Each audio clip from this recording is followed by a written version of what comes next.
सब्जियों की कीमत आसमान पर।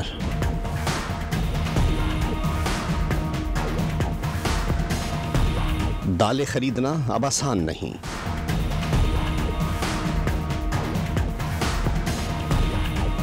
बिजली का बिल तो खुद एक बड़ा झटका होता है।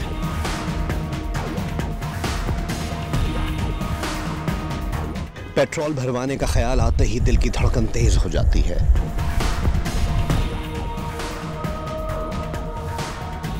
मैं तो इतना आ गया कि बस रश का भेज दूं, चलाने का मन ही नहीं कर रहे। साफ बात है भाई। गरीब आदमी क्या करे, अमीर तो अमीर होता जा रहा है, गरीब गरीब होता जा रहा है।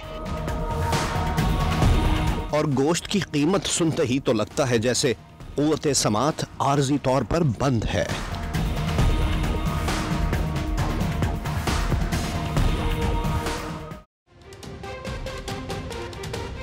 महंगाई का रोना अगरचे नया नहीं, लेकिन गुज़िश्ता 2 बरसों में कीमतों में इजाफे की शरह और रफ्तार नाकाबिले यकीन और नाकाबिले बर्दाश्त रही है।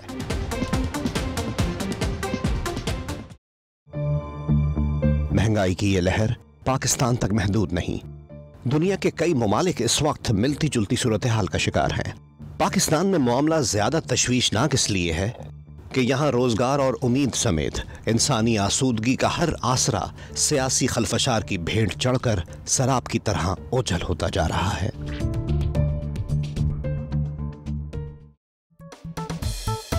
एशियाई तरक्याती बैंक ADB ने हाल ही में पाकिस्तान को जनूबी एशिया का दूसरा महंगा तरीन मुल्क करार दिया है, जबकि श्रीलंका 70.6% के साथ पहले नंबर पर है। खित्ते के बाकी ममालिक पाकिस्तान के बाद आते हैं। महंगाई के मजीद बढ़ने की पेशगोई भी की गई है। रुपए की कदर में भी मजीद गिरावट वाक़ई हो सकती है। इस वक्त मुल्क में महंगाई की शरह औसतन 26% बताई जा रही है। ये शरह दीगर जनूबी एशियाई ममालिक के मुकाबले में सबसे ज्यादा है।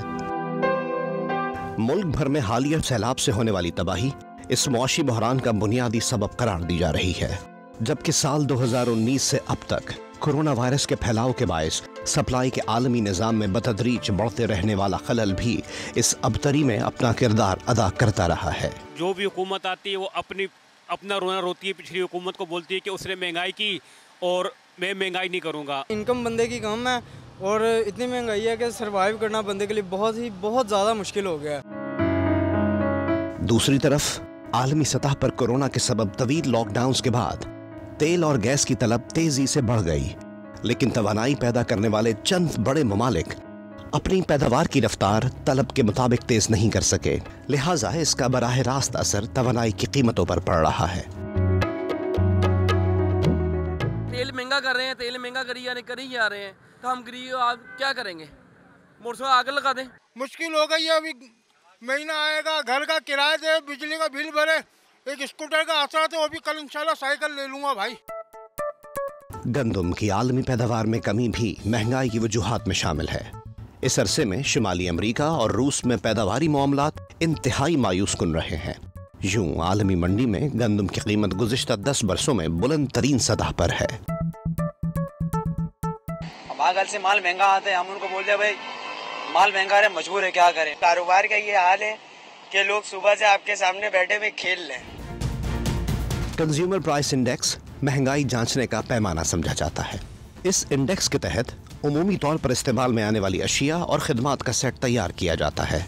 इस इंडेक्स के मुताबिक एक पाकिस्तानी अपनी आमदनी में औसतन 34.58% खाने पीने की अशिया पर, 26.68% मकान के किराए, बिजली, गैस, पानी और ईंधन पर, 8.6% कपड़ों और जूतों पर, तकरीबन 7% आउटिंग और घर से बाहर खाने पीने पर, तकरीबन 6% ज़रूरी नक्लो हमल पर, लगभग 4% तज़ीन और आराइश पर, 3.8% तालीम और 2.7% सेहत पर खर्च करता है। यानी खाने पीने की अशिया की कीमतों में इजाफा एक आम पाकिस्तानी के माहाना अखराजात में ज़बरदस्त इजाफे का बुनियादी सबब है। आम आदमी का तो गुजारा ही मुश्किल है ना बॉस।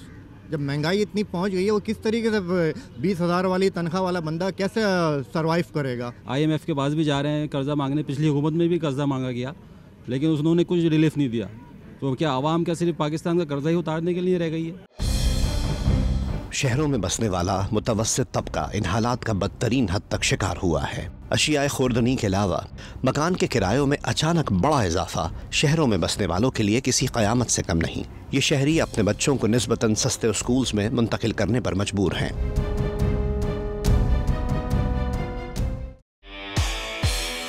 पाकिस्तान में वैसे भी प्राइस कंट्रोल सिस्टम गैर फ़आल है। इस सूरत हाल के सबब कमोबेश हर तरह की तिजारत में इजारादारी का राज है, यानी मार्केट में खुले मुकाबले का माहौल नापैद है। सो यूं अशिया का सस्ता होना कमोबेश नामुमकिन होता है।